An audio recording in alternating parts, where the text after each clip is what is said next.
ఇక్కడ రామయజ్ఞం జరుగుతా ఉంది. ఎక్కడైతే రామనామాన్ని పలుకుతారో, ఎక్కడైతే జపిస్తారో అక్కడ ఆంజనేయ స్వామి వారు తిష్ట వేసుకొని కూర్చుంటాడు అక్కడ. ఇది మాత్రం ఖచ్చితంగా చెప్పగలుగుతాం. ఎత్ర ఎత్ర రఘునాథ కీర్తనం, ఎక్కడైతే రఘురాముని యొక్క కీర్తము భజన గాని యజ్ఞము గాని పూజ గాని జరుగుతుందో తత్ర రత్ర హనుమానుడు వచ్చి అక్కడ వచ్చి కూర్చుంటాడు.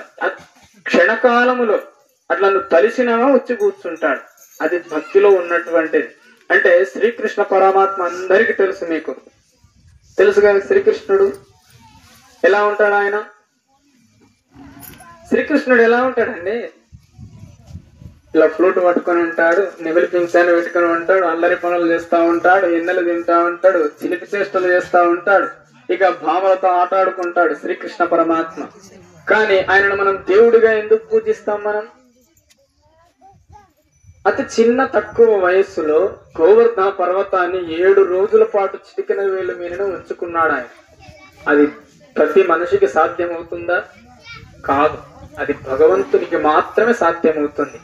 అంటే పూర్వము కురుక్షేత్ర యుద్ధం జరుగుతుంటది, కౌరవులకి పాండవులకి అంతా కూడా.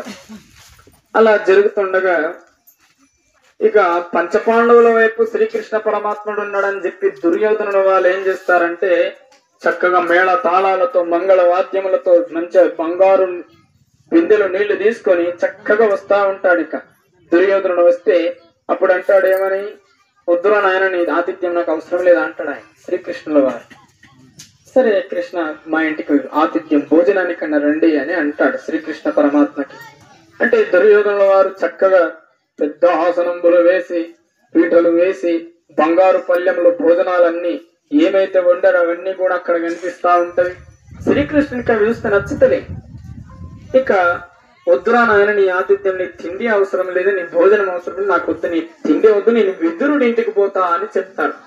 విదురుడి ఇంట్లో ఏమున్నది కృష్ణ? మట్టి పాత్రలు, మట్టి కంచులు, ఏమి అన్నం లేదు, ఏం లేదు, ఏం పోయి తింటాను, ఏదో తింటారా ఆయన అని చెప్పి శ్రీకృష్ణ పరమాత్మ విదురుడి ఇంటికి పోతాడు. ఇక విదురుడు వచ్చి ఇక శ్రీకృష్ణ పరమాత్మ నా ఇంటికి రావడం ఏంది అని చెప్పి ఆశ్చర్యపడతాడు ఆయన. అయ్యో భగవాన్, మీరు ఇలా వచ్చారేంటి? మీరు అయ్యో నా దగ్గర ఏం లేదు తినిపెట్టనీకే అంటే ఒక అరటి పండ్లు బుట్ట అక్కడ కనిపించింది ఆయన విదురుడికి. ఆ అరటి పండు ఏం చేస్తాడు ఆయన? శ్రీకృష్ణునికి పెట్టాలి ఏదైనా భోజనం. శ్రీకృష్ణుడు అంటే ఇష్టపడతాడు భోజనాన్ని. అయ్యో ఏం వద్దులే విదురా, ఎందుకు చేస్తున్నావు ఇవన్నీ మర్యాదలు అంటాడు ఆయన. ఇక ఏం చేస్తాడు ఆయన? ఇలా పండు తెలుస్తాడా, ఈ పండు తీసి పక్కన పడేసి తోళ్ళు తెలిపిస్తాడు స్వామి వారికి. ఆయన తింటాడు, 12-13 పండ్లు తింటాడు ఆయన. తిన వెంటనే ఇట్లా చూస్తే తిరిగి చూస్తే పండ్లు కనిపిస్తాయి, తోళ్ళేమో ఆయన నోట్లే ఉంటాయి. తింటాం.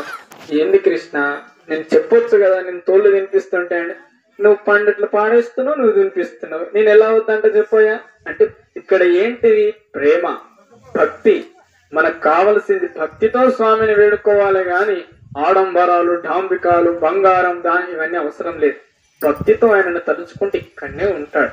కనుక అందరూ భక్తితో చేయాలి. అంటే ధర్మం అనేటువంటిది, ధర్మాన్ని మనం ఆచరిస్తే అది నిలబడుతుంది. ఇంత పెద్ద ఆధ్యాత్మికత మనం ఇంత చూస్తున్నాం.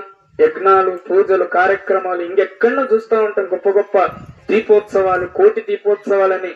ఇవన్నీ జరగడానికి కారణం ఎవరు అంటే, అది కాపాడుకుంటూ వచ్చింది ఎవరు అంటే జగద్గురు ఆది శంకరాచార్యుల వారు. అంటే ఆయన అద్వైత మత స్థాపితాన్ని చేశాడు. ప్రతి జమ్మూ కాశ్మీర్ నుంచి కన్యాకుమారి దాకా ఎన్నోసార్లు పర్యటన చేశాడు. అంటే ఏదేదో పూజలు అనేది ఆయన వేదాన్ని ప్రతికూలంగా చేసుకుని ఇంతవరకు తెచ్చాడు. కనుక ప్రతి ఒక్కరు కూడా ధర్మాన్ని ఆచరించాలి, ధర్మాన్ని పట్టుకొని ముందుకు పోవాలి. పెద్దలను గౌరవించి పోతే ధర్మం అప్పుడు మనని కాపాడుతుంది. కనుక అందరూ కూడా ధర్మాన్ని పట్టుకోవడం మంచిది. మనకు అధర్మం అనేటువంటిది రాజయోగం లాంటిది. అంటే రావణాసురుడు, దుర్యోధనుల వారు ఒక వెలుగు వెలిగారు, చక్కని వెలుగు వెలిగారు. అంటే రాజవంశీకులు అయినప్పటికీ కూడా అధర్మాన్ని పాటిస్తూ ఒక వెలుగు వెలిగి చివరికి ధర్మాత్మల యొక్క చేతిలోనే వాళ్ళు మరణించారు. రావణాసురుడు రామచంద్రమూర్తితో, మరి దుర్యోధనుడు యుధిష్ఠిరుడు అంటే ధర్మరాజు వారి చేతిలోనే చనిపోయారు. అంటే ధర్మం అనేటువంటి నిరుపేదకమైనటువంటిది కూడా అది ఒకనాడు స్థిరస్థాయిగా నిలిపేంత మనం ఉన్నా లేకున్నా గాని ఫలానా వ్యక్తి ధర్మాన్ని నిలబెట్టిండురా అని ఒక ప్రతీక మనకు గుర్తింపు ఇస్తుంది సమాజం. అందుకని ధర్మాన్ని మనం కాపాడాలి. అది మీరందరూ కూడా తెలుసుకోవాలి. జయ బోలో రాజా రామచంద్ర మహారాజుకి ఓం శ్రీమన్మహాదేవతాభ్యో నమో నమః. అందరు కుండలకు ఈ వేలు పెట్టాలి. ఉంగరం వేలిట్లో పెట్టండి కుండల అంతే.